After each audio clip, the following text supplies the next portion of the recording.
من يهده الله فلا مضل له ومن يضلله فلا هادي له ونشهد أن لا إله إلا الله وحده لا شريك له ونشهد أن سيدنا ومولانا محمدا عبده ورسوله بالهدى ودين الحق أرسله صلى الله تعالى عليه وعلى آله وأصحابه وأزواجه وذرياته وأهل بيته وعلماء ملته وأولياء أمته أجمعين برحمتك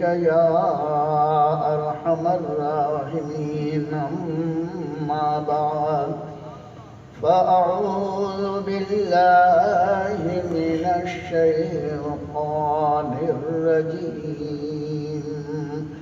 بسم الله الرحمن الرحيم. اهدنا الصراط المستقيم. صدق الله مولانا العظيم. إن الله وملائكته يصلون على النبي يا أيها الذين آمنوا صلوا عليه وسلموا تسليما.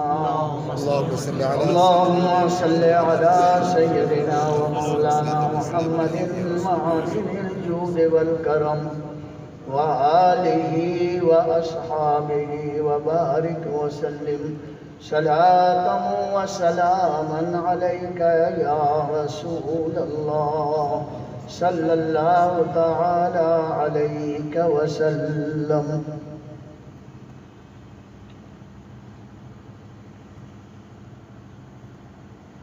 حضور تاج الشریعہ علیہ الرحمت والرضوان سبحان اللہ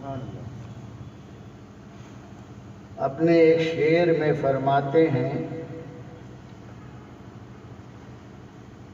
آب و گل میں نور کی پہلی کرن. سبحان اللہ سبحان اللہ. آب و گل میں نور کی پہلی کرن جانے آدم جانے حوا آپ. سبحان اللہ جانے آدم جانے حوا آپ ہیں. حضور اکرم صلی اللہ علیہ وسلم کے مقام اور رفعت کو اس شعر میں تاج الشریعہ علیہ الرحمہ نے بیان فرمایا اور ساتھ ہی ساتھ انسانوں کی ابتدا اور اس ابتدائی مرحلے میں حضور اکرم صلی اللہ علیہ وسلم کا فیضان. سبحان اللہ. یہ عقیدے کی بات ہے، ایک شعر میں آپ نے بیان فرما دیا. فرماتے ہیں آب و گل میں، آپ کہتے ہیں پانی کو اور گل کہتے ہیں مٹی کو. ہمارا عقیدہ یہ ہے کہ حضرت آدم علیہ السلام پانی اور مٹی سے پیدا کیے گئے. قرآن نے بھی یہی فرمایا اور حدیث میں یہی ہے. تاریخ انسان کی پیدائش کی یہ ہے کہ جب اللہ تعالیٰ نے چاہا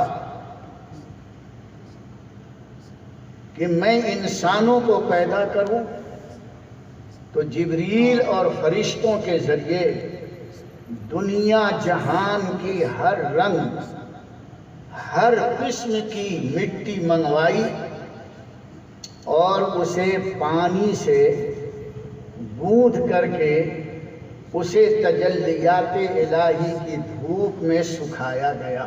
سبحان. اور پھر اس مٹی سے حضرت آدم علیہ السلام کا جسم پاک بنایا گیا. اس جسم پاک سے پہلے اللہ تعالیٰ نے اپنے نبی کے نور کو پیدا کیا، سبحان اللہ سبحان اللہ. اور وہ نور عرش الہی کے نیچے ایک نورانی قندیل میں اللہ کا ذکر کرتا تھا. یہ نور محمدی زینت عرش بن کر وہاں پر آویزاں تھا. حضرت آدم علیہ السلام کا جسم بنا، فرشتوں سے رب نے کہا آدم کی زیارت کرو. یہ پہلا دن تھا کہ ایک اللہ کے نبی کا جسم بنا ہے، ابھی روح نہیں ہے، بے جان ہے، لیکن رب نے فرشتوں سے کہا اس کی زیارت کرو. سبحان اللہ. نہیں سمجھے ابھی آپ؟ میرے دوستو، زیارت کا مسئلہ پہلے دن سے رب نے جاری کر دیا. آدم علیہ السلام ہم سب کے باپ، سب کے بزرگ، اور فرشتوں سے فرمایا پہلے ان کی زیارت کرو، ابھی روح نہیں ہے. میں ان تمام بدعقیدوں کو چیلنج کرتا ہوں. سبحان اللہ. کہتے ہو کہ خواجہ مر گئے، معاذ اللہ، وہ بے جان ہیں، ان کی زیارت کرنے سے کیا فائدہ؟ اب رب سے پوچھو، آدم کے بدن میں جان نہیں ہے، ان کی زیارت سے کیا فائدہ؟ سبحان اللہ. نعرہ تکبیر، نعرہ رسالت، مسلک اعلی حضرت اشرف الفقراء حضرت علامہ مفتی مجیب اشرف صاحب کی بلا. نعرہ تکبیر. میرے غوث پاک خواجہ جسم ہے، جان بھی ہے، وہاں تو جان تھی ہی نہیں اور زیارت ہو رہی ہے. تمہارے کہنے کے مطابق اگر انہیں مردہ بھی مان لیا جائے معاذ اللہ، تب بھی زیارت کا ثبوت اور فکر رضا کا ثبوت پہلے دن سے. یہ ہے فکر رضا، زیارت کیا کرو. سبحان اللہ. فکر رضا، فکر رضا نئی فکر نہیں ہے. جس دن آدم علیہ السلام کا جسم پاک بنا، فکر رضا کا سلسلہ وہاں سے سبحان سمجھ گئے؟ حضرت آدم کا جسم بن گیا، اللہ تعالیٰ نے روح کو حکم دیا، ایتھا الروح ادخلی فی جسد آدم. اے روح آدم کے بدن میں چلی جا. اللہ کا حکم تھا، آدم کے بدن میں روح داخل ہوئی اور یہاں سینے تک آئی. ابھی پورا بدن زندہ نہیں ہوا تھا، یہاں تک آئی اور روح پلٹ کر نکل گئی. اللہ تعالیٰ جانتا ہے کہ کیوں نکلی، لیکن پھر بھی پوچھتا ہے روح کیوں نکلی، سبحان اللہ. تاکہ سب کو پتہ چل جائے. روح نے کہا مولا تو نے مجھ کو عالم نور میں رکھا تھا اور میں نورانی چیز ہوں، اندر مٹی کا اندھیرا گھر ہے، میرا دل گھبرا گیا، اس اندھیرے گھر میں میں کیسے رہوں گی. گھبراہٹ کی وجہ سے میں باہر نکل گئی. رب نے جبریل سے فرمایا اے جبریل، وہ نور جو سب سے پہلے میں نے پیدا کیا ہے اپنے حبیب کا، جو عرش کے نیچے نور کی قندیل میں سبحان اللہ پڑھ رہا ہے، اس نور کو لاؤ آدم کی پیشانی میں سجا دو. سبحان اللہ. نور محمدی کی کرن آدم علیہ السلام کی پیشانی میں سجائی گئی. پھر رب نے فرمایا اے روح بدن آدم میں داخل ہو جا. اب گئی تو پوری رہ گئی، اب نکلنے کے لیے تیار نہیں سمجھے. نور محمدی کی کرن نہیں تھی تو نکل گئی، اور نور محمدی جب بدن آدم کو منور کر چکا تو اب روح ایسی بسی کہ اب خود نہیں نکلتی ہے. جب نکالا جاتا ہے تو فرشتوں کو نکالنے کے لیے بھیجا جاتا ہے. اے روح تو نے انسان کے بدن سے اتنی دلچسپی کیوں پیدا کی؟ تو وہ کہے گی کہ اے لوگوں، میں بدن سے محبت نہیں کرتی، بدن میں نور مصطفیٰ ہے، اس لیے سبحان اللہ، بہت خوب، بہت خوب۔ یہی ہے فکر رضا۔ بے شک بے شک۔ اعلیٰ حضرت ارشاد فرماتے ہیں، ہے انہی کے دم قدم سے باغ عالم میں بے بہار، شک بے شک بے شک۔ وہ نہ تھے عالم نہ تھا، گر وہ نہ ہو عالم نہیں۔ بے بہت شک۔ خوب، سبحان اللہ۔ روح نے یہی کہا، میں بدن کو اس لیے آباد کرتی ہوں کہ اس میں مصطفیٰ کا نور ہے، فکر رضا یہی تو ہے۔ بے شک۔ سبحان اللہ۔ اگر نور مصطفیٰ آدم کے پیشانی میں نہ سجایا جاتا، خدا کی قسم اس زمین پر انسانی زندگی نہیں نظر آتی۔ اس لیے اعلیٰ حضرت کی فکر یہ ہے کہ ہے انہی کے دم قدم سے باغ عالم میں باغ عالم۔ عالم میں بہار، بے شک وہ نہ تھے عالم نہ تھا۔ عالم نہ تھا۔ بے شک بے شک۔ آج بھی اگر وہ نہ ہو تو یہ عالم نہیں رہے گا۔ کیوں؟ اس لیے کہ جان ہے وہ جہان کی۔ بے شک بے شک۔ سبحان فکر اللہ۔ رضا سنیں، جان ہے وہ جہان جہان کی، بے کی، شک۔ جان ہے تو جہان ہے، سبحان اللہ سبحان اللہ۔ آپ کیوں زندہ ہیں؟ جان ہے۔ اور جان نکل گئی تو ختم۔ اماں ابا گھر میں رکھیں گے؟ بڑی محبت کر کے آپ کو اچھے اچھے کپڑے پہنائے تھے، ہارٹ فیل ہو گیا تو اب غسل کرنے والا آتا کاٹ کاٹ کر کے نکال لیتا ہے۔ بدن پر کپڑے وہ بھی چھین لیے جاتے ہیں، کھانا پک رہا ہے ہٹا دیا جاتا ہے، چولہا سلگ رہا ہے بجھا دیا جاتا ہے۔ کیوں؟ بیٹا نہیں رہا ہے تو چارپائی پہ کون سویا ہے؟ ماں بولے گی بیٹا وہ نہیں ہے، بیٹا وہ تھا جو اندر تھا، واہ، یعنی وہ روح تھی جو بیٹے کو زندگی دے رہی تھی۔ مصطفیٰ نے روح کو زندگی دی، زندگی سب بدنوں کو اس روح نے دی سبحان ہے، اللہ۔ تو مصطفیٰ سب کی جان ہے، بے بہت شک خوب، بہت خوب۔ جان ہے وہ جہان بے کی، شک۔ جان ہے تو جہان ہے، سبحان اللہ۔ آپ کی جان ہے تبھی تو ہے۔ یہ جب تک جہان ہے ماننا پڑے گا کہ روح مصطفیٰ موجود ہے، ذرے ذرے میں تجلیات الہی ہے۔ تاج الشریعہ اس عقیدے کو اس شعر میں پیش کر رہے ہیں۔ سبحان اللہ سبحان اللہ۔ شعر تو چھوٹا ہے لیکن رضا کے شعر کا یہ شعر ہے۔ سبحان اللہ۔ سبحان اللہ، سبحان اللہ۔ فرماتے ہیں آب و گل میں نور کی پہلی کرن، وہ مٹی اور پانی سے جو جسم بنا تھا، سب سے پہلے مصطفیٰ کے نور کی کرن ان کی پیشانی میں آئی۔ آب و گل میں نور کی پہلی کرن، یہ دعویٰ ہے، دلیل پیش کر رہے ہیں، نتیجہ۔ اس لیے جانے آدم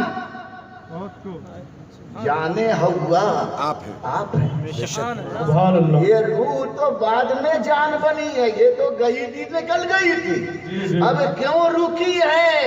اس لیے کہ جانے آدم اصل میں نور مصطفیٰ ہے، جانے آدم اصل میں جانے حوا نور مصطفیٰ ہے۔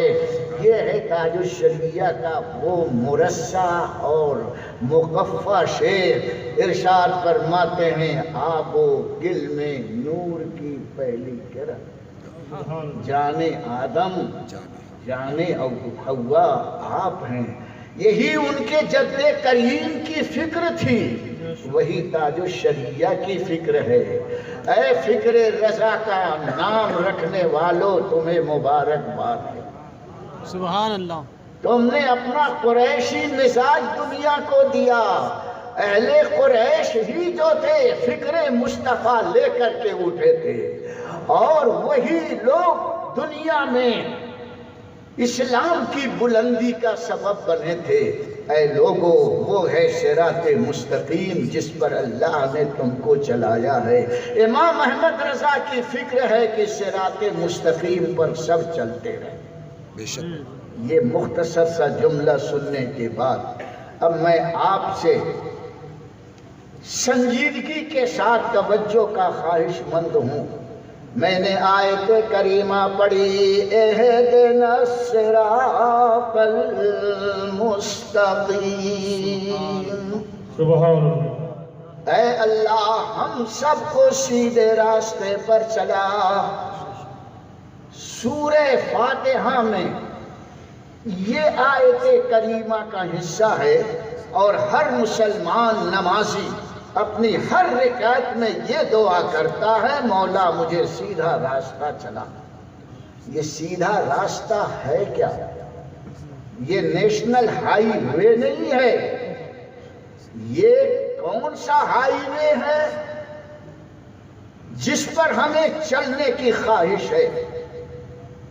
اللہ تعالیٰ نے ایک نبی کے ذریعے قرآن میں اس کا اعلان کروایا کہ صراط مستقیم پر تمہیں کیا نظر آئے گا اور کیا ملے گا۔ قرآن مجید ارشاد فرماتا ہے، نبی نے فرمایا ان ربی علی صراط مستقیم، سبحان اللہ، بے شک میرا پروردگار صراط مستقیم پر ہے۔ سبحان اے رب کے تلاش کرنے والوں، اے رب کا جلوہ سمیٹنے والوں، اگر تم نے ادھر ادھر پگڈنڈیوں میں جا کر ٹابک ٹوئیاں کھیلتے رہے، رب کا قرب حاصل نہیں ہوگا۔ نبی نے کہا اِنَّ ربی علی صراط مستقیم، صراط مستقیم پر میرا پروردگار ہے۔ اے رب کو تلاش کرنے والوں آؤ، گھنٹہ بجا کر وہ نہیں ملے گا، صراط مستقیم پر چل کر کے وہ ملے گا۔ اور رب نے کیا فرمایا؟ نبی نے تو کہا میرا پروردگار صراط مستقیم پر ہے، پروردگار نے کیا فرمایا؟ قرآن فرماتا ہے یاسین والقرآن الحکیم انک لمن المرسلین علی صراط مستقیم۔ سبحان اللہ، رب فرماتا اے سردار قسم ہے حکمت والے قرآن کی، آپ اے محبوب معزز رسولوں میں سے صراط مستقیم پر۔ سبحان اللہ، نبی نے کہا رب صراط مستقیم پر، اور نبی نے کہا اور اللہ نے فرمایا کہ میرا محبوب صراط مستقیم پر۔ تو خدا کا چاہنے والا اور نبی کا چاہنے والا کیا پگڈنڈیوں میں جائے گا؟ نہیں، وہ کہاں جائے گا؟ صراط مستقیم، اینڈ بینڈ راستوں پر نہیں جائے گا۔ اس لیے رب سے عرض کرتا ہے اہدنا الصراط المستقیم، اے مولا ہم سب کو اسی سیدھے راستے پر چلا جس کا نام ہے اسلام۔ یہاں تک سمجھ گئے؟ صراط مستقیم کتنا اچھا راستہ ہے، وہاں رب ملتا ہے، وہاں نبی ملتے ہیں، وہاں سب ملتا ہے، اسی راستے پر اہل حق ہیں۔ اب اس کے بعد اس صراط مستقیم پر ایک لفڑا ہو گیا، ایک لفڑے باز نے اس پر گڑبڑیشن کیا ہے۔ وہ کون سا ہے لفڑے باز؟ وہ کون سا ہے کرمنل؟ وہ ہے ابلیس۔ یہ پہلے ابلیس نہیں تھا، جنت میں جنت کی نہروں کا پانی گٹا گٹ پیتا تھا، نور کے جھولے پر بیٹھ کر کے جھولا کرتا تھا۔ 17 لاکھ سال تک جنت میں جس نے نماز پڑھی، فرشتوں کو عوام ملائکہ کو سبق پڑھایا، خدائی یونیورسٹی کا وائس چانسلر تھا، بڑی اونچی پوسٹ، ہائی نہیں ہائیسٹ پوسٹ پر وہ تھا، لیکن کب تک؟ جب تک نارمل تھا۔ اب اللہ نے اپنے نبی آدم علیہ السلام کو پیدا کیا، آب و گل میں نور کی پہلی سبحان اللہ، سبحان اللہ، پیدا کیا۔ اب پورے فرشتوں کو جمع کیا، آدم علیہ السلام کو خلافت کے تخت پر رب نے بٹھا دیا. وہاں کوئی انسان نہیں تھا، صرف آدم علیہ السلام ایک انسان تھے، اور کروڑوں اربوں فرشتے کھڑے ہیں، نورانی صورت، نور کے مخلوق. اب رب نے ارشاد فرمایا وَقُلْنَا وَإِذْ قَالَ رَبُّكَ لِلْمَلَائِكَةِ اسْجُدُوا وَإِذْ قَالَ رَبُّكَ لِلْمَلَائِكَةِ اسْجُدُوا لِآدَمَ. اللہ فرماتا ہے ہم نے فرمایا اے فرشتو آدم کو سجدہ کرو. فَسَجَدُوا، تو سب نے سجدہ کیا. کسی نے یہ نہیں کہا اے اللہ سجدہ تو تیرا ہوتا ہے، یہ غیر اللہ کو کیوں سجدہ کرا؟ نہیں، نیاز مندی اور وفاداری یہ ہے کہ وہاں کرٹیسائز نہیں کیا جائے گا. رب نے کہا ہے سجدہ کرو تو سب نے کہا ہم کریں گے. اللہ تعالیٰ خوب جانتا ہے کہ کیوں سجدہ کرا رہا ہے، تعظیم کروا رہا ہے نبی کی. لیکن وہاں ایک بہت بڑا پڑھا لکھا تھا، وائس چانسلر تھا، سب کے سب سجدے میں گر گئے. اور رب فرماتا ہے الا ابلیس، مگر یہ مردود کھڑا کا کھڑا رہا. ابا واستکبر وکان من الکافرین، نبی کی تعظیم کرنے سے انکار کر دیا اور اکڑ گیا اور کہنے لگا لم اکن اسجد لبشر، میں بشر کو سجدہ نہیں کروں گا. رب نے کہا فرمایا وَكَانَ مِنَ الْكَافِرِينَ، یہ کافر ہو گیا. نماز نہیں چھوڑی تھی، روزہ نہیں چھوڑا تھا، علم سے بے بہرا نہیں ہوا تھا، ساری فضیلتیں لے کر کے کھڑا تھا. لیکن ایک اس نے لفنگا پن کیا، میں سجدہ نہیں کروں گا. تو رب نے دیری نہیں کی، فوراً فتویٰ لگایا وَكَانَ مِنَ الْكَافِرِينَ، اب یہ کافر ہو گیا. یہی پہلی فکر ہے، بے شک یہی تھنکنگ ہے اسلام کی، بے شک اور یہی بریلی میں فکر نظر آ رہی ہے کہ جو نبی کی گستاخی کرے دیر مت کرو. وَكَانَ مِنَ الْكَافِرِينَ کا نعرہ تکبیر، نعرہ رسالت، مسلک اعلی حضرت، مسلک اعلی حضرت، عشق محبت، عشق محبت، اشرف الفقراء. انسان پیدا ہوا نبی بن کر پیدا ہوا، اور اس نبی کا جس نے ویرودھ کیا پہلے ہی دن رب نے فرمایا وَكَانَ مِنَ الْكَافِرِينَ، یہ کافر ہو گیا. ارے یوں کیوں یہ سب نہیں سوچا جا رہا ہے، یہی فکر امام احمد رضا کی ہے. جو کہہ دے نبی ہمارے جیسا بشر، اس نے بھی کہا یہ بشر، لیکن اپنے جیسا نہیں کہا تھا، یہ آگ سے پیدا ہوا تھا اس لیے مثل نہیں کہا. اور یہ کیا بات ہے، خوب مٹی سے پیدا ہوئے، تو بولے وہ بھی مٹی سے پیدا ہوئے. یہ تو فکر رضا یہ ہے، فکر قرآن یہ ہے قد جاءکم من اللہ نور، وہ تو نور بن کر آئے. تاج الشریعہ کی فکر بھی یہی ہے کہ خواب و گل میں نور کی پہلی کرن، جانے آدم جانے ہوا آپ ہیں. میں بڑھاپے میں 84 سال کا میں نے بھی الاپنا شروع کیا، اچھی اچھی آواز والوں میں پھٹے بانس جیسا بھی بول رہا ہے. یہ ہے فکر رضا، یہ ہے فکر اسلام. پہلے ہی دن اس نے کفر کیا تو پہلے ہی دن کفر کا فتویٰ لگا دیا گیا. یہی سنت الہی ہے. بے شک اور یہ مسواک لے کے گھومتے ہیں. سنت رسول اگر پہلے سنت الہی کو ادا کر بعد میں سنت رسول ادا کرنا. بہت خوب. 10 سال کا سنت رسول ہے اور رب کی سنت ہے. نبی کے گستاخ کو کافر کہنا رب کی سنت ہے. وہ سنت اسی منہ سے ادا ہوگی کہ کافر. اور یہ دانت صاف کر سنت رسول سنت یہ کون سی فکر ہے؟ آج تک میری سمجھ میں بات ہی نہیں آئی. فکر اسلام ہی فکر رضا ہے. بے شک بے شک. اللہ تعالیٰ نے فرمایا نکل یہاں سے.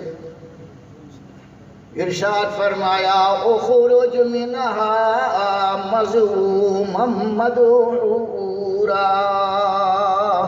یہ ہے فکر اسلام کی نبی کا گستاخ ہے اسے نکالا جائے گا. بے شک. رب نے کہا اخرج نکل منہا اس جنت سے مذموما مدحورا ذلیل بن کر رسوا بن کر. مائی ڈیئر کہہ کے نہیں نکالا گیا. وائس چانسلر کر کے نہیں نکالا گیا. جس نے سبق پڑھا تھا ان فرشتوں سے کہا شہاب ثاقب کا کوڑا لو مارو اس کی کمر پر. مار مار کر کے بھگایا گیا. بھاگتے بھاگتے ایک بات کہتا ہے سنو. وہ کہتا ہے اے میرے پروردگار آدم کی وجہ سے مجھے بھگایا گیا ہے. قرآن کی آیت کریمہ سنو. قال ارأيتك هذا الذي كرمت علي لئن أخرتني إلى يوم القيامة لأحتنكن ذريته إلا قليلا. حافظ لوگ ساودھان رہیں. میں حافظ نہیں ہوں غلط پڑھوں تو بتا دیں. صحیح پڑھ رہا ہوں نا. کہتا ہے اللہ تعالیٰ سے ذرا اس کا اس پاکھنڈی کا انداز تو دیکھو. رب سے کہتا ہے قال ارأیتک ھذا الذی کرمت علی. اے رب دیکھ تو صحیح تو نے آدم کو میرے اوپر بڑھاوا دے دیا بزرگی دے دی.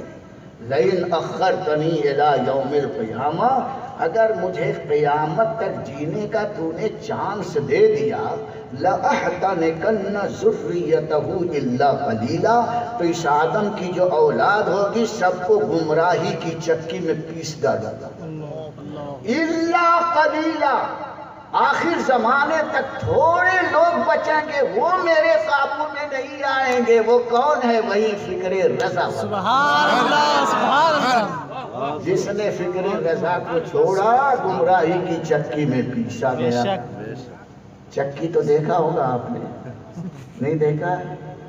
نیچے پتھر اوپر پتھر بیچ میں کھوٹی. پرانے زمانے کی بڑی آسانی سے میں اس کا ڈیفینیشن بناؤں. نیچے پتھر اوپر پتھر اور بیچ میں کھوٹی. ہماری ماں بہنیں گیہوں لیتی تھیں اس میں ایک سوراخ ہوتا تھا اس میں ڈالتی تھی. یہ ایک جماعت گیہوں کی گئی پوری ادھر بیٹھی تھی.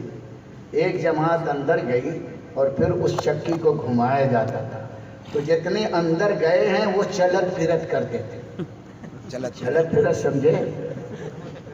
چکی میں جا کے چپ چاپ بیٹھتے نہیں تھے گھومتے رہے ادھر سے ادھر ادھر سے ادھر. اور جتنا گھومنے کے بعد کیا ہوا نتیجہ؟ پیسنے کے بعد آٹا. اب دیکھو آٹے کو گھاٹا کیسے لگتا ہے. یہ جتنے آٹے پیسے تھے سب کا اجتماع کہاں ہوا؟ اجتماع کے معنی سمجھے؟ اکٹھا سب ہو گئے. جب یہ گیہوں آیا تھا تو اس کا نام آٹا نہیں تھا. کیا تھا؟ گیہوں تھا. اور کندھے پر کوئی لاد کے رہا ہے, کوئی تھیلی میں رکھ کے لا رہا ہے, کوئی ماروتی میں رکھ کے لا رہا ہے, کوئی سینٹروں میں لاد کے لا رہا ہے, کوئی مزدور کے سر پر لاد کے رہا. بڑے اعزاز احترام کے ساتھ جناب گیہوں صاحب تشریف لائے. لیکن گیہوں جب تک تھا گھر میں بڑا محفوظ تھا. اور جیسے ہی چلت پھرت چکی میں کی اس نے, چلت پھرت کرنے کے بعد نام بدل گیا. اب اس کو کیا کہتے ہیں؟ آٹا آٹا۔ جب تک ماں باپ کی گود میں کھیلتا رہا سنی، چلت پھرت کیا ٹنی، کیا بات ہے، نام بدل گیا۔ برا مت ماننا، حقیقت میں قرآن کی روشنی میں سمجھا رہا ہوں۔ جب یہ آٹا نیچے گرا تو ہماری ماں بہنوں نے سب کو جمع کیا اور ایک بڑے برتن میں رکھا۔ اب دیکھو سزا کیسی شروع ہوتی ہے، آٹے کو گھاٹا کیسے لگتا ہے۔ پہلے تو اس کے سر پر پانی ڈالا، یہ پہلی سزا۔ اب دوسری سزا یہ ہے مار گھوسا، مار لات، فائلاتن فائلات کی گردان شروع ہوئی، اس کی گھسائی گھسائی ہو رہی، اور مارتے مارتے اس کا بنا دیا دھوبلا۔ ابھی سزا ختم نہیں ہوئی، پھر تھوڑی دیر کے بعد اس کی منڈیاں توڑ توڑ کر کے اتنے بڑے بڑے پیڑے بنا دیے۔ ابھی بھی سزا ختم نہیں ہوئی، پھر وہ گول ہاتھ نیچے رکھا، ہاتھ میں بیلن لیا، جس کو سزا دینی ہوتی ہے عورتیں بولتے بیلن سے ماروں، بیلن ہاتھ میں لے کر کے، اس کو بیلن ہی بولتے ہیں، بیلن سے اس کو بیل بیل کر کے لمبا کر دیا۔ ابھی بھی سزا ختم نہیں ہوئی۔ وہ کالے خان جو تھے نا، تپے تپائے تھے، وہ انتظار کر رہا تھا، کم یرمائی دیا، روٹی تیار ہو گئی، اس کو توے پر ڈال دیا۔ ابھی توے پر پیٹھ سکائی نہیں ہوئی کہ دھوبڑے کے بدلے چلا گیا۔ وَتُقْوَى بِهَا جِبَاهُهُمْ وَجُنُوبُهُمْ وَظُهُورُهُمْ، ان کے چہرے، ان کی پیٹھ، ان کے پیٹ داغے جائیں گے۔ یہ مذاق نہیں بول رہا ہوں، تمثیل ایگزامپل دے رہا ہوں۔ اس طرح سے گھاٹا لگا ہے، روٹی پک گئی۔ ہم آئے ناگپور سے، ابھی تو میں کھانا بھی نہیں کھا کے آیا ہوں۔ مولانا لوگ بیٹھیں گے دسترخوان پر، گرم گرم روٹی آئی۔ اب دیکھو سزا کا سلسلہ کنٹینیوس چل رہا ہے، ایک نے ادھر سے اٹھایا، ایک نے ادھر سے اٹھایا، تو اس کو 4 ٹکڑے پھٹافٹ کیا۔ 4 ٹکڑے پر بھی سزا ختم نہیں ہوئی، لقمے کا سائز اس میں سے توڑا، اور سامنے پیالے میں، پلیٹ میں گرم گرم مرچی کا شوربہ ہے، اس کا تھوبڑا اس میں ڈالا۔ چل بہت چلت پھرت کر کے آیا، یہ مرچی کے سالن میں ڈبویا گیا۔ ادھر 32 سپاہی انتظار کر رہے تھے، آؤ مسٹر چلت پھرت کرنے والے۔ منہ میں ڈالا تو اس کو پیس پیس کر کے حلوہ بنا دیا۔ ابھی سزا ختم نہیں ہوئی، کہاں گیا؟ سب سے بدبودار جگہ۔ ابھی بھی سزا ختم نہیں ہوئی، صبح سویرے تڑی پا، ایسا بے عزت ہوا کہ اپنا آدمی بھی اس کی طرف دیکھنے کے لیے تیار نہیں ہے۔ یہ ہے چلت پھرت کرنے والے گیہوں کا انجام۔ شیطان نے جو ڈائیلاگ پیش کیا ہے، قرآن فرماتا ہے لَأَحْتَنِكَنَّ ذُرِّيَّتَهُ، آدم کی اولاد کو پیس ڈالوں گا۔ پیسنے کا لفظ ہے، گمراہ کرنا تو اپنی جگہ پر ہے، وہ ایسا پیسے گا کہ جہنم کی بدبودار جگہ میں ڈال دے گا، نہ ادھر کا رہے گا نہ ادھر کا رہے گا، لا الہ الا اس کی زندگی ہو جائے گی۔ شیطان کہتا پیسوں گا، گھاٹا لگا دوں گا، الا قلیلا، مگر تھوڑے بڑے پکے ہوں گے، وہ میرے قابو میں اللہ نہیں آئیں گے۔ شیطان کو بھی اقرار ہے۔ پرانے زمانے کی چکیاں جب اٹھائی جاتی تھی پسائی کے بعد، تو 2-4 گرام 5 گرام گیہوں وہ بیج کی کھوٹی سے چپکے رہتے۔ جی بے شک، میری طرف دیکھو، تھوڑے سے گیہوں کھوٹی سے چپکے رہتے تھے۔ چکی اتنی دیر چلی، لیکن وہ گیہوں چکی کے اندر بھی محفوظ رہے۔ بے شک، کیوں؟ کھونٹی کے دامن سے لگے رہے۔ بے شک، عربی میں کھونٹی کو کتب کہتے ہیں۔ سبحان اللہ، جو کتب صاحب کا قدم پکڑ لے رہا ہے، واہ، چکی میں بھی بچا ہوا ہے۔ اے لوگو قرآن تم سے کہتا ہے کونو مع الصادقین، اللہ کے محبوبوں کے قدم کو پکڑ لو، گمراہ کی چکی میں کبھی تم پس نہیں سکتے، اگر چلے بھی گئے تو تم محفوظ رہو گے، الا قلیلا، سب پس جائیں گے، تھوڑے بچ جائیں گے، وہ تھوڑے فکر رضا والے ہیں۔ سبحان اللہ سبحان اللہ۔ بڑے بڑے پس رہے ہیں، ہم دیکھ رہے ہیں، اجتماع ہو رہا ہے، لیکن یہ فکر رضا والے نوجوان، اور جہاں جہاں فکر رضا کی امانت دل کی تجوری میں رکھ کر زندگی بسر کر رہا ہے، خدا کی قسم شیطان کی چکی کا، اس کا چکے کا بم بھی چلے گا تو یہ محفوظ رہے گا۔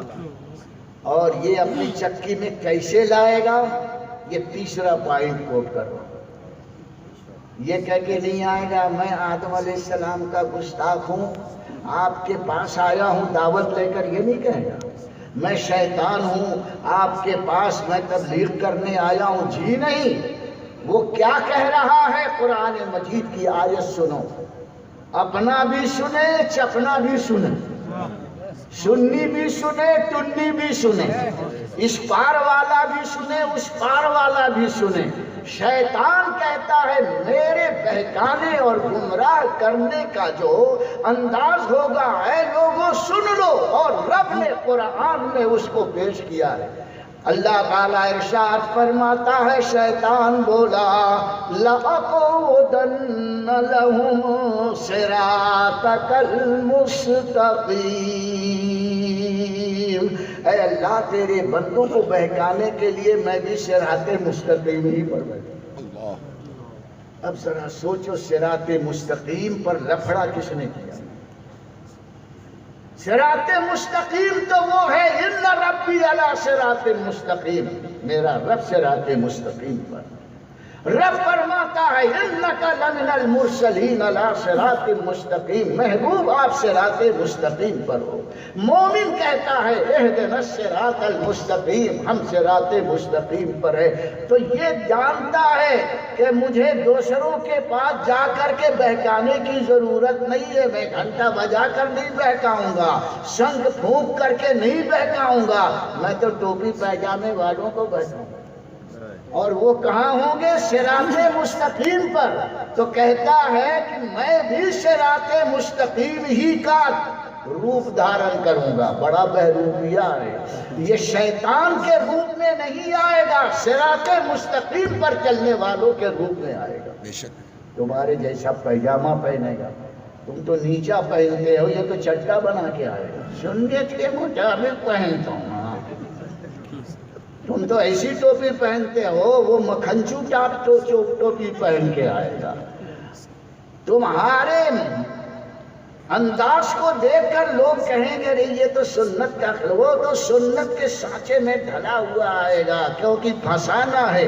اس نے وعدہ کیا ہے کہ لَأَقْعُدَنَّ لَهُمْ صِرَاطَكَ الْمُسْتَقِيمِ، میں صراط مستقیم پر بیٹھ کر لوگوں کو بہکاؤں گا، نماز پڑھے گا، روزہ رکھے گا، حج کرے گا، زکوٰۃ دے گا، سارے کام کرے گا، کس لیے؟ تاکہ آپ کو صراط مستقیم سے ہٹائے۔ یہ سمجھ گئے آپ؟ جب انسان کوئی نہیں تھا، صرف آدم و حوا تھے، تو اس کے دل میں تو چوہا کود رہا تھا، کیسے ان کو جنت سے نکلواؤں، کیسے نکلواؤں۔ اب شیطان کی تبلیغ سنو، یہ چوتھا پوائنٹ ہے۔ حضرت آدم سے ملنے گیا، اس وقت تک جنت تک جانے کو شیطان کے لیے ممانعت نہیں تھی، راستہ صاف تھا، آتا جاتا تھا۔ ایک دن پہنچا پلاننگ کر کے، اور جا کر کہتا ہے، قرآن فرماتا ہے هل ادلکم علی شجرۃ الخلد وملک لا یبلی، اے آدم و حوا میں آیا ہوں تاکہ آپ لوگوں کو شجرہ خلد کا پتہ بتا دوں۔ شجر کہتے ہیں درخت کو، اور خلد کہتے ہیں ہمیشگی کا درخت۔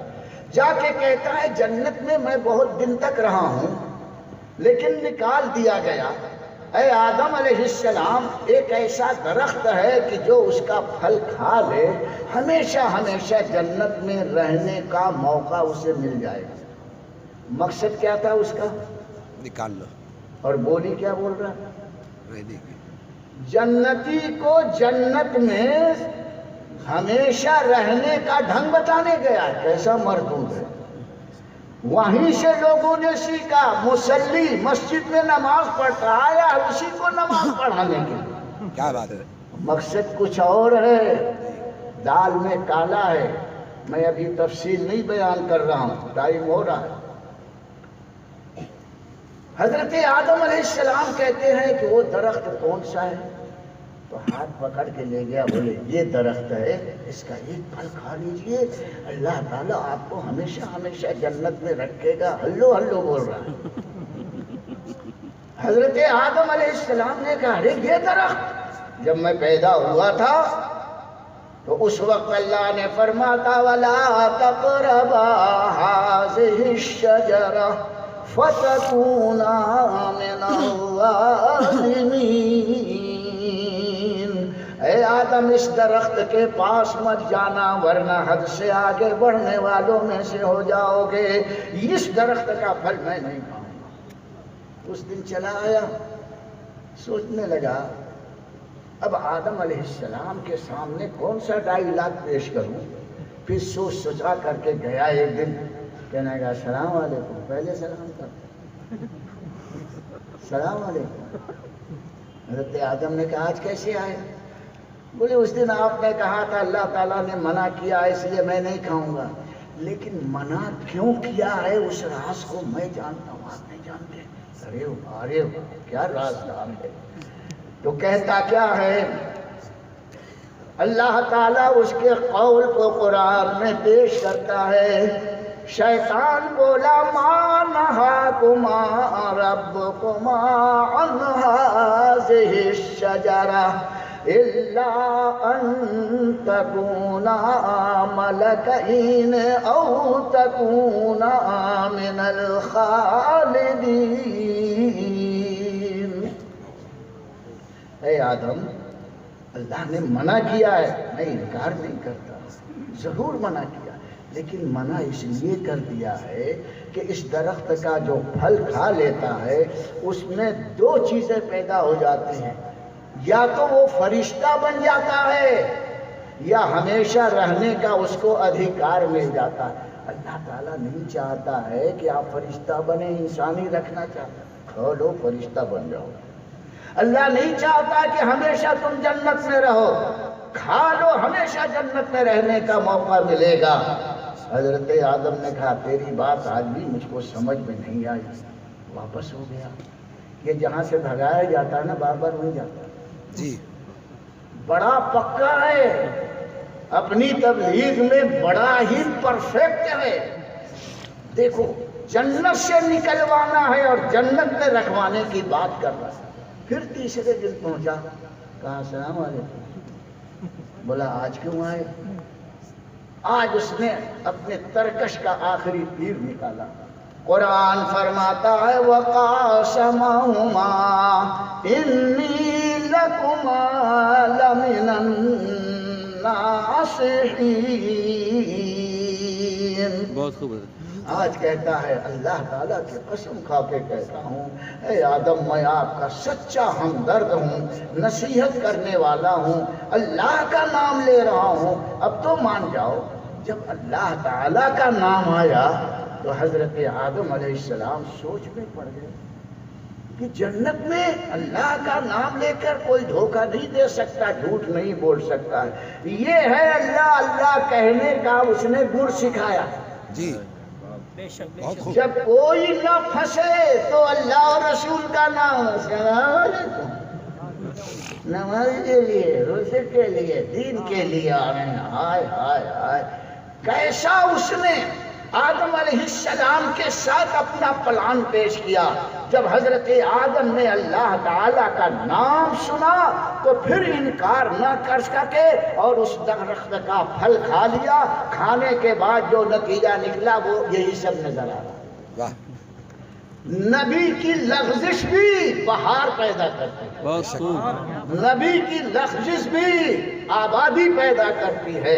حضرت آدم علیہ السلام کو رب نے فرمایا وَقُلْنَا اهْبِطُوا مِنْهَا جَمِيعًا فَإِمَّا يَأْتِيَنَّكُم مِّنِّي هُدًى فَمَن تَبِعَ هُدَايَ فَلَا خَوْفٌ عَلَيْهِمْ وَلَا هُمْ يَحْزَنُونَ. اے آدم و حوا، اب تم زمین پر چلے جاؤ. شیطان صراط مستقیم کی بولی بولے گا. برین واش کر لو سنیو، فکر رضا والو. ہر اسلامی بولی بولنے والا فکر رضا والا نہیں ہے. ہر اسلامی بولنے والے کے اندر کچھ نہ کچھ ایسی باتیں ہیں. یہ فکر رضا اور مسلک رضا یہی ہے کہ جو بولی بول رہا ہے ان میں ڈفرینسز پیدا ہو جائے کہ یہ بولی جو اسلام کی بول رہا ہے فکر رضا کے سائے میں بول رہا ہے یا دیوبند اور سہارنپور کے سائے میں بول رہا ہے. تو ہم آج صراط مستقیم کی بات اس لیے کر رہے ہیں. اے لوگوں، صراط مستقیم پر چلنا ہے تو مسلک اعلیٰ حضرت کے سائے میں چلو. کوئی شیطان تمہیں بہکا نہیں سکتا.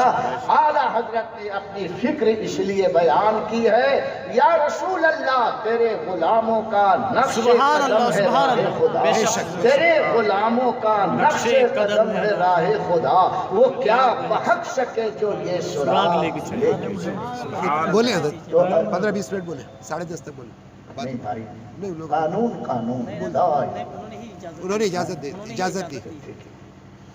میں اپنے وقت کا بہت پابند ہوں. گھڑی دیکھ لیا تھا، 10 منٹ کہا تھا، 10 منٹ زیادہ بولنا بول نہیں لیا. ابھی بول رہے ہیں 10 منٹ. درود پاک پڑھا.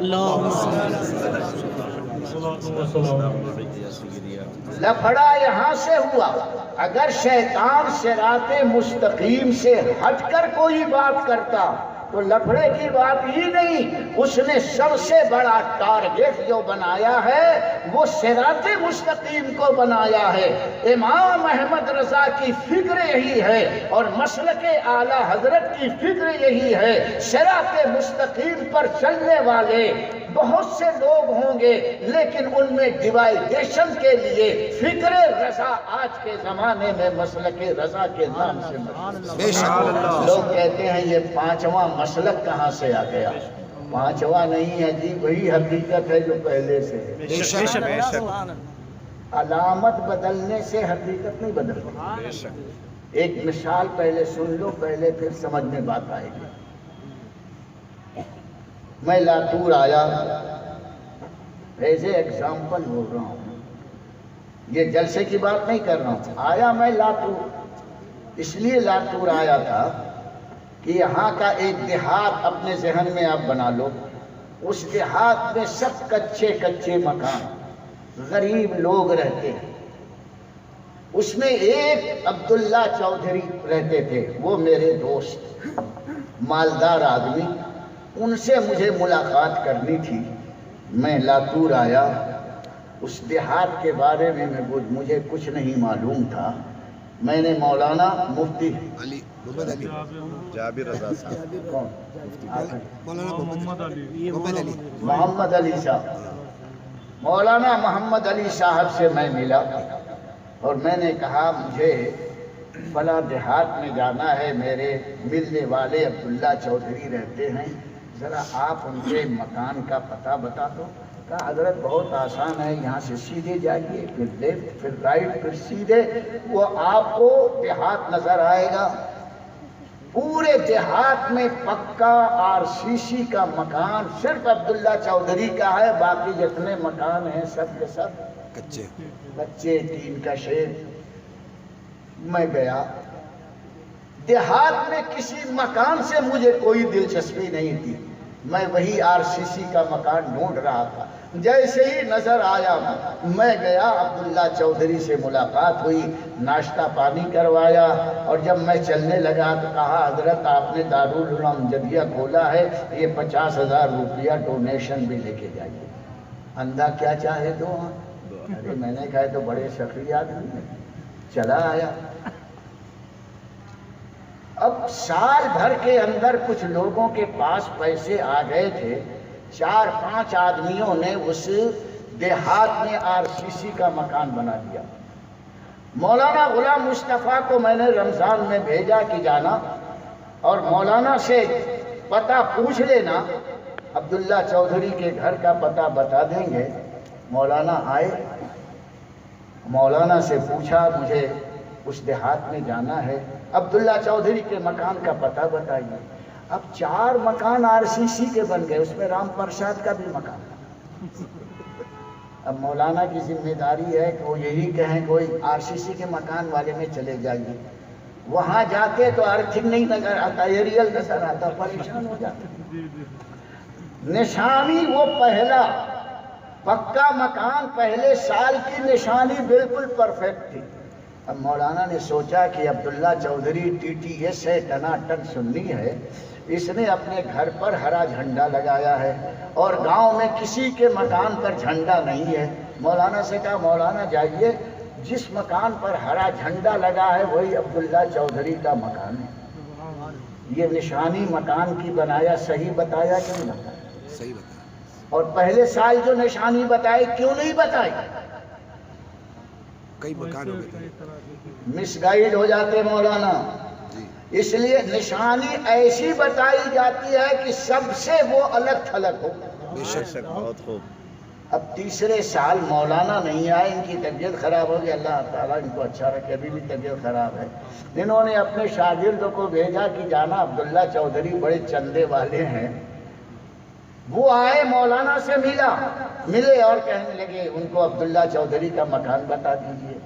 تو اب 4-5 اس دیہات میں سنی پہنچ گئے تھے، سب نے جھنڈا لگا لیا تھا۔ اب یہ سوچنے لگے اب کیا بتاؤں۔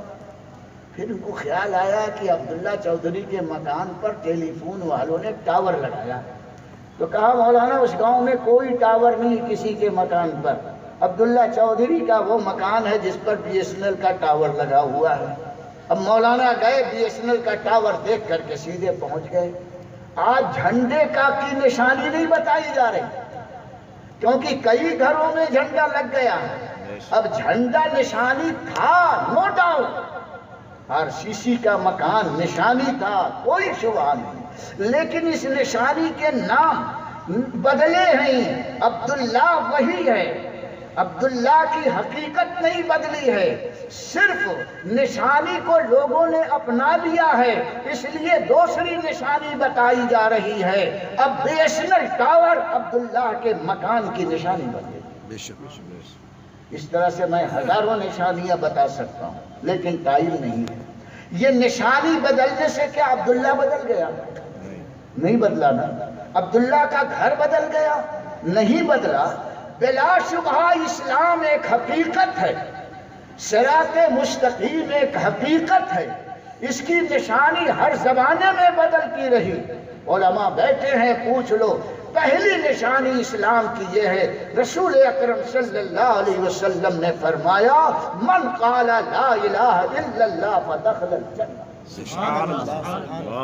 اسلام صراط مستقیم کی نشانی ہے کہ جس نے لا الہ الا اللہ محمد الرسول اللہ پڑھ لیا وہ جنت میں چلا جائے گا۔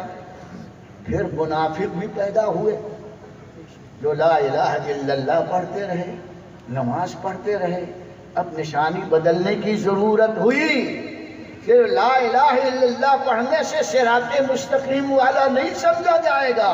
قرآن فرماتا ہے آمنوا کما آمن الناس، بے شک۔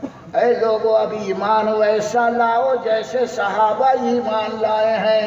اب ابو بکر کا مسلک نشانی بن گیا، بلال کا عشق نشانی بن گیا، عمر کی عدالت نشانی بن گئی۔ صراط مستقیم کی نشانی صرف لا الہ الا اللہ کہنا نہیں رہا، نماز پڑھنا نہیں رہا، بلکہ آمنوا کما آمن الناس۔ بے شک۔ اب لوگ جیسے ایمان لائے ہیں، بلال جیسے عاشق بننا پڑے گا۔ اس زمانے میں فکر رضا کو سمجھو کتنی اہم چیز ہے، جلسہ بھی کتنا اہم ہے۔ پھر جب یہ نشانی آگے بڑھی تو کچھ اور پیدا ہو گئے جو حضرت ابو بکر صدیق اور حضرت ابو عمر فاروق کے شان میں گستاخیاں کرنے لگے، اور کچھ ایک فرقہ ایسا بنا جو حضرت علی مرتضیٰ کی گستاخی کرتا رہا، حضرت عثمان غنی کی گستاخی کرتا رہا۔ تو اب ایک نشانی اس زمانے کے تابعین نے فرمایا، فضیلت الشیخین وحب الختنین، صراط مستقیم والا وہ ہوگا جو حضرت عمر، حضرت ابو بکر، حضرت عمر رضی اللہ تعالی عنہما کی فضیلت کا قائل ہو، وحب الختنین، اور دونوں داماد کی اس کے سینے میں محبت ہو، یہ ہے صراط مستقیم۔ سبحان اللہ، سبحان اللہ، بے شک۔ تو کیا اسلام بدل گیا؟ صراط مستقیم بدلا؟ اسلام نے بتایا کہ نشانی ہر زمانے میں الگ الگ ہوگی۔ پھر اور آگے بڑھے، یزیدی پیدا ہوئے، اسی خاندان نے اللہ نے عمر ابن عبدالعزیز کو پیدا کیا۔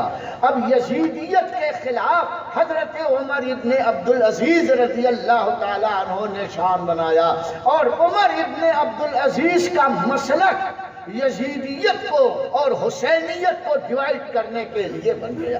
بے شک۔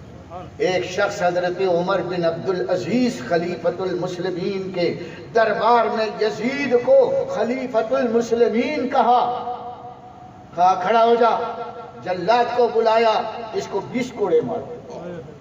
اسی خاندان کے تھے لیکن پہلے مجدد تھے۔ صراط مستقیم پر چلنے والے خاندان سے نہیں پہچانے جاتے ہیں، فکر اسلام سے پہچانے جاتے ہیں۔ عمر ابن عبدالعزیز رضی اللہ تعالی عنہ نے حسینیت کو اور یزیدیت کو اس طرح ممتاز کر دیا کہ جو عمر ابن عبدالعزیز کے مسلک پر چلے وہ حسینی کہلائے، بے شک۔ صراط مستقیم کہلائے۔ اور آگے بڑھا، امام ابو حنیفہ رضی اللہ تعالی عنہ کا مسلک حنفی کہلانے لگے۔ تو کچھ ایسے لوگ پیدا ہوئے سب اپنے کو حنفی کہتے تھے۔ ارے غضب تو یہ ہے، قادیانی نیا نبی مانتا ہے لیکن عمل حنفی مسلک پر کرتا ہے، اس سے بڑی سزا مولانا اور کیا ہے؟ نبوت کا دعویٰ کرے اور غیر نبی کے مسلک پر چل رہا ہے۔ دیوبندی پیدا ہوئے، وہ کہنے لگے ہم بھی حنفی، بریلی والے بھی کہتے ہیں ہم بھی حنفی، امام شافعی والے ہیں ان کا بھی مسلک چلا، غیر مقلد آئے وہ بھی اللہ اکبر۔ کیسے نیت باندھتے ہیں؟ یوں، اور پیر کیسے لگتے جیسے اکھاڑے میں پہلوان پیر۔ یہ آئے کہنے ہاں ہم شافعی ہیں۔ شافعی حنفی یہ مسلک جو تھا پہلے تھا، اب دوسرے گھس بیٹھیے اس میں اہل سنت میں اسی مسلک کو لے کر کے گھسے ہیں۔ اب ایسے زمانے میں مختصر یہ ہے کہ اے لوگوں، سارے علماء اہل سنت نے اجماع اور اتفاق کر دیا ہے کہ اب ان سب سے الگ کرنے کے لیے اس زمانے میں مسلک اعلیٰ حضرت ہوگا۔ اب دیوبندی بھی اپنے کو مسلک اعلیٰ حضرت والا حنفی بول رہا ہے، سنی بول رہا ہے، لیکن فکر رضا والا ہے کہ نہیں ہے؟ یہ فکر رضا آج کے زمانے میں حق کی علامت ہے۔ بے شک۔ سبحان اللہ۔ نعرے تکبیر، نعرے رسالت، مسلک اعلیٰ حضرت۔ یہ سمجھ گئے آپ؟ بہت اچھے وقت میں مسلک اعلیٰ حضرت کا آپ نے نعرہ لگایا۔ ایک ہے سنیت، ایک ہے دامن اولیاء، اور ایک ہے مسلک اعلیٰ حضرت۔ اب اس کو بھی مثال سے سمجھو۔ میری لکڑی کہاں رکھی ہے بھائی؟ مارنے کے لیے نہیں بلا رہا، سمجھانے کے۔ یہ ہے لکڑی، اتنی بڑی لکڑی جو شیشم کے درخت میں پیدا ہوئی، اگر اس کو روڈ پر آپ ڈال دیں گے تو اس کی کوئی قیمت ہوگی نہیں۔ کوئی بڈھی آئے گی اٹھا کر کے لا کے چولہے میں ڈال کر کے پانی گرم کر لیں گے، اس کی یہ قیمت۔ کوئی آئے گا راستہ چلتے ہوئے، لکڑی پڑی ہے، پیر سے مارے گا، نالی میں چلی جائے گی۔ لیکن اس لکڑی کو ایک کارپینٹر، اس کو آپ کیا کہتے ہیں؟ بڑھئی، ستار مل گیا، بڑھئی مل گیا۔ اس نے دیکھا شیشم کی لکڑی، فوراً ہاتھ میں اٹھایا، گھر لے گیا اپنے کارخانے میں۔ اس نے اس کو آنکھ دبا کر کے دیکھا کہاں ہینڈ ہے کہاں بینڈ ہے، اور نکالا رندہ۔ رندہ ہی بولتے ہیں؟ ہاں رندہ بولتے ہیں۔ رندہ، لاتور کی بھاشا مجھے نہیں معلوم ہے۔ اس نے رندہ مار مار کر کے اس کے اینڈ بینڈ کو صحیح کر دیا، لیکن پھر بھی تھوڑا کھردرا پن تھا، تو اس نے وہ جو پالش کا پالش پیپر اس نے منگایا، خوب گھسا کہ ہاتھ اس پر سرکنے لگا، پھسلنے لگا۔ اب بہترین قسم کی چھڑی ہو گئی۔ پھر اس نے سوچا کہ مجیب اشرف 84 سال کا بڈھا اگر ایسے لے کے چلے گا تو یہ لکڑی پھسل جائے گی، تو اس نے یہ ہینڈل لگا دیا۔ اس کا فائدہ یہ ہے کہ اچھے سے میرے ہاتھ میں آ جائے۔ پھر اس نے کہا ابھی یہ سادہ سادہ ہے، اس نے سب پینٹنگ بھی کر دیا۔ پھر سوچا کہ کہیں چکنی زمین ہوتی ہے، بارش میں کائی لگ جاتی ہے یا پتھر ہوتا ہے، اس پر اگر خالی لکڑی لے کر کے چلیں گے اور کہیں چکنی زمین ہے تو بڈھا پھسل جائے گا، نقصان ہوگا۔ حالانکہ یہ سب لکڑی جو ہے سب سہارا دینے کے لیے ہے، لیکن الگ الگ پارٹس اس کے ہیں۔ اتنا سمجھ گئے؟ اب آؤ، ہمارے ہاتھ میں یہ مسلک اہل سنت، سبحان اللہ سبحان اللہ، یہ پورا اسلام اور سنیت، اور جناب سرور کائنات کی سنتوں پر عمل کرو گے تو ایسے تمہارے اندر ڈیزائن پیدا ہو جائے، سبحان اللہ سبحان اللہ، بہت خوبصورت ہو جاؤ گے۔ اور اولیاء کرام کا جو دامن تھامتے ہو، یہ اولیاء کرام کا دامن ہے، غوث کا دامن نہیں چھوڑیں گے۔ جب غوث اور ولی کا دامن آ جائے گا تو یہ سنیت کا مسلک آپ کے ہاتھ میں مضبوطی کے ساتھ آ گئے، صراط مستقیم پر بڑے آرام سے چلو گے۔ اب یہ جو بش ہے، کبھی کبھی آدمی چلتے چلتے پھسلتا ہے، تو یہ ہے مسلک اعلیٰ۔ سبحان اللہ۔ اب چلو سراٹے کے ساتھ، چکنی زمین ہو یا رفنس ہو، یہ بش لگ گیا، اب اس کی گرفت اتنی مضبوط ہو گئی کہ پھسلو گے نہیں۔ یہ ہے مسلک سنیت، یہ ہے اولیاء کا دامن، اور یہ ہے مسلک اعلیٰ حضرت۔ اب سمجھ گئے؟ اس لیے مسلک اعلیٰ حضرت وہ ہے اس زمانے میں، صراط مستقیم پر آنکھ بند کر کے چلے جاؤ، شہر مدینہ پہنچ جاؤ۔ سبحان اللہ۔ اعلیٰ حضرت ارشاد فرماتے ہیں، آنکھیں بند، طیبہ میں مر کے طیبہ میں مر کے چلے آؤ، طیبہ میں ٹھنڈے چلے آؤ آنکھیں بند، طیبہ میں مر کے ٹھنڈے ٹھنڈے چلے آؤ آنکھیں بند، سیدھی سیدھی سڑک یہ شہر شفاعت نگر کی، سبحان اللہ۔ اعلیٰ حضرت کی فکر یہ ہے، اس لیے ہم کو مسلک اعلیٰ حضرت کے بش کی ضرورت ہے۔ فکر رضا والے یہ بش لے کر بیٹھے ہیں، خالی سنی سنی کہتے چلو گے پھسل جاؤ گے، غوث کا دامن نہیں چھوڑیں گے پھسل جاؤ گے۔ ان سب کو سنبھالنے کے لیے آج کے دور میں مسلک اعلیٰ حضرت ہے، کبھی نہیں۔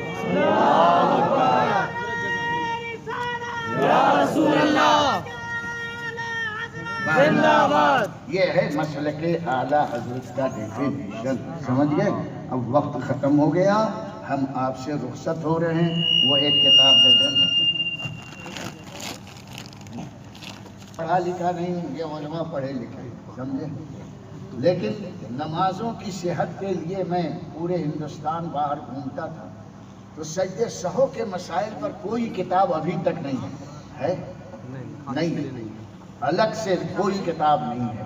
میں نے محنت کر کے مسائل سجدہ سہو ایک کتاب لکھ دی ہے، علماء پڑھیں گے انشاءاللہ خوش ہو جائیں گے، سب حوالے کے ساتھ ہے، آپ بھی لے جائیں۔